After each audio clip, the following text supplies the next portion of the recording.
आज गाजियाबाद के अंदर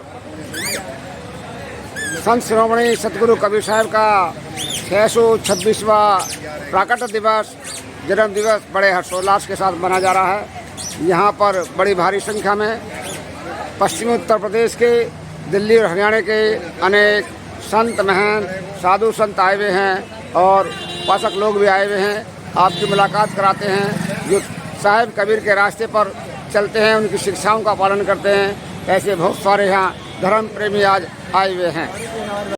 गाजियाबाद में संत शिरोमणि कबीर साहब का 626वां प्राकट दिवस जन्म दिवस मनाया जा रहा है। इस विषय में आप क्या कहना चाहेंगे? पहले अपना नाम बताइए और कहाँ से आए हैं? श्रीमान जी, मैं आपका बहुत आभार करता हूँ, आपने मुझे थोड़ी बात करने के लिए समय दिया। मैं राम कुमार, सेवनगढ़ निवासी गाजियाबाद। आज हम संत शिरोमणि सरू कबीर साहब के 626वें प्रकट में हम इसमें शामिल हुए हैं। और हमारे ये जो सरू कबीर साहब हैं, ये खाली कबीर नहीं है, ये विचार है।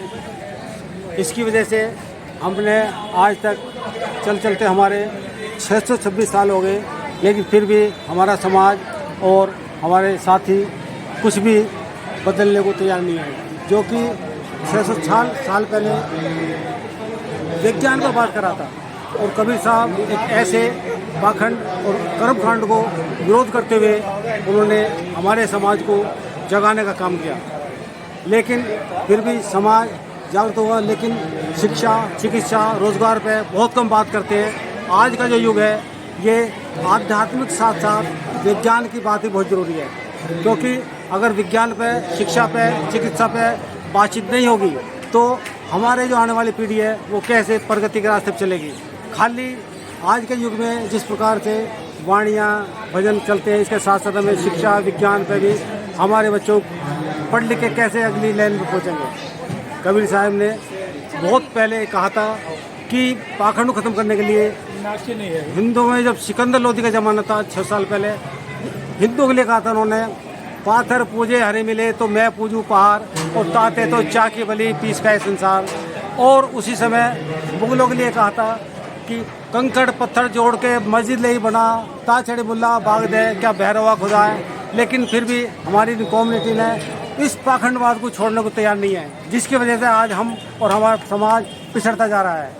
मैं आप सभी से आपके सामने ये कहने की कोशिश कर रहा हूँ कि कबीर साहब के विचारों को अपनी ज़िंदगी में लाएं, अमल में लाएं, जिससे कि हमारा समाज और आने वाली पीढ़ी प्रगति के रास्ते पर चले। उन्होंने 600 साल पहले अपने ग्रंथावली, शब्दावली, कबीर सागर जो 6 ग्रंथ लिखे थे, हमें समझाने की पूरी कोशिश की, लेकिन फिर भी हम उसको आज तक अपने अमल में लाने को तैयार नहीं है। जैसे कि भगवान बुद्ध ने कहा था कि उसमें हम किसी की बात को कहीं किताब में लिखा है या किसी सुना है तो उसको सुन के हम एक नहीं मानना चाहिए जब तक हम अपनी बुद्धि का प्रयोग नहीं करेंगे।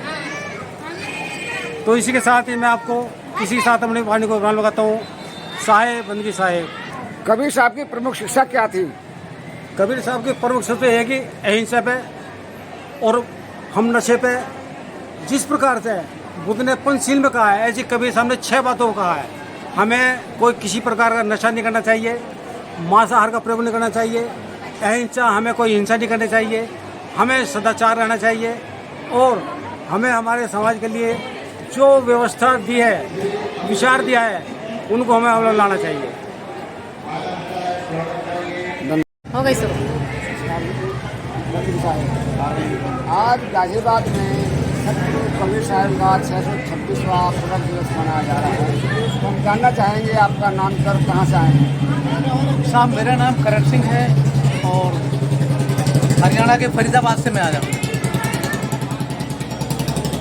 तो आज जो यहाँ कबीर साहब का प्रकट दिवस मनाया जा रहा है, इसके विषय में आपके क्या विचार है? सतगुरु कबीर साहब का प्राकट दिवस जितने भी कबीरपंथी हैं वो पूर्णमासी से 15 दिन पहले और 15 दिन बाद तक चलता रहता है, क्योंकि एक दिन में तो ये कवर हो नहीं सकता। एक तो इस बहाने लोगों से मिलना जुलना भी शुरू हो जाता है और आपसी भाईचारा प्रेम बढ़ता है। कबीर साहब की क्या शिक्षाएं थी? मानव कल्याण के लिए क्या शिक्षाएं थी? सतगुरु कबीर साहब ने प्रेम पे ज़्यादा जोर दिया है। तो उनका सारा जो फोकस है वो मानव में आपसी प्रेम भाईचारे को बढ़ाने का उन्होंने प्रोत्साहित किया। जैसे कि उनकी वाणी कोई साखी साखियाँ तो उनकी अनेक हैं। प्रेम न वाणी उपजे प्रेम न हाथ बिकाए, राजा रानी जो चाहे सिर साटे ले जाए, ऐसे ही। और क्या क्या बातें थी जो साहब की मनुष्य के कल्याण के लिए मानव मनुष्य का उन्होंने ये बताया कि जब तक हमारी कोई भी आसक्तियाँ बरकरार है, आसक्तियों से मुक्त होना ही जीवन भरण के बंधन से मुक्त होना, ये उनका मेन ये है।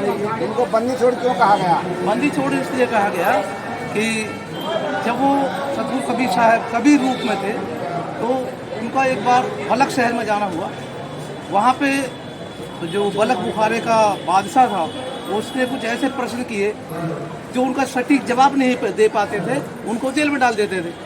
तो उनकी बंदी छुड़ाने के लिए कबीर साहब वहाँ गए और कबीर साहब ने उनके सारे प्रश्नों का उत्तर दिया और उनकी जो ना सारी जो जिस बंधन में बंधे हुए थे उनकी बंद छुड़ाई थी उन्होंने, इसलिए उनका नाम बंदी छोड़ दिया।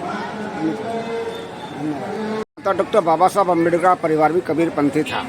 उनके जो दादा थे वो कबीरपंथी साधु थे, मेहनत भी थे। मेहनत। इस विषय में आपका क्या कहना है कि कबीर साहब और डॉक्टर अम्बेडकर को लेकर के?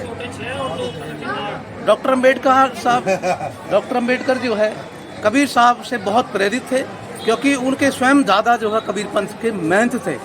तो कबीर पंथ की बाबा साहब को पूर्ण संपूर्ण जानकारी थी, लेकिन वो कबीर पंथी बाद में क्यों नहीं रहे? क्योंकि कबीर पंथ हिंदू समाज का ही एक अंग था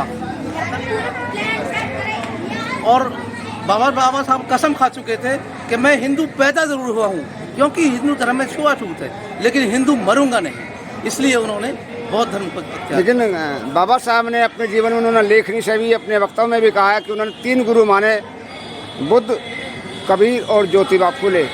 तो तीनों का बड़ा सम्मान था उनके उसमें, और तीनों की शिक्षाओं का बाबा साहब के जीवन पर बड़ा प्रभाव था। क्योंकि जब बाबा साहब छोटे ही थे तो उनके पिताजी बिना सत्संग करे उनको शाम का भोजन नहीं देते थे। बिल्कुल, मैंने सुना है, ऐसा पढ़ा भी है उनके बारे में। तो बाबा साहेब अगर सतगुरु कबीर साहब के उस पर नहीं चलते तो हो सकता है उनकी बुद्धि का इतना विकास भी नहीं होता, क्योंकि कबीर साहब का जो ज्ञान है वो नैरो माइंडेड नहीं है, बहुत विस्तृत उनका जो सोच थी वो पूर्ण संपूर्ण ब्रह्मांड की सोच कबीर साहब रखते थे। और उसी से प्रेरित होकर उन्होंने भी जो है इस इसमें हिंदू धर्म के अंदर जितनी भी कुरीतियाँ थी, छुआछूत था, ऊंच नीच का भेदभाव था, इस सबसे मुक्ति पाने के लिए उन्होंने संघर्ष करना शुरू किया। कबीर साहब की एक साखी है, माला फेरत जुग भया भया ने मन का फेर, कर का मन का डारी दे मन का फेर। लेकिन आज हम देखते हैं बहुत सारे साधु और गृहस्थ के लोग माला लेकर के जपते रहते हैं। उस माला का साहब कबीर से क्या संबंध है? क्योंकि माला का विरोध क्या कबीर साहब ने? नहीं, साहब ने तो कहा कि माला है निज नाम की, माला तो नाम की है, फेरेंगे कोई दास, मनसा वाचा कर्मना जब तक घट में सांस। तो माला जो है वो हमारे कंठ के अंदर ही है। ये माला तो दिखावे की बात। अच्छा, वो माला कोई और है जिसकी कबीर साहब बात कर रहे हैं।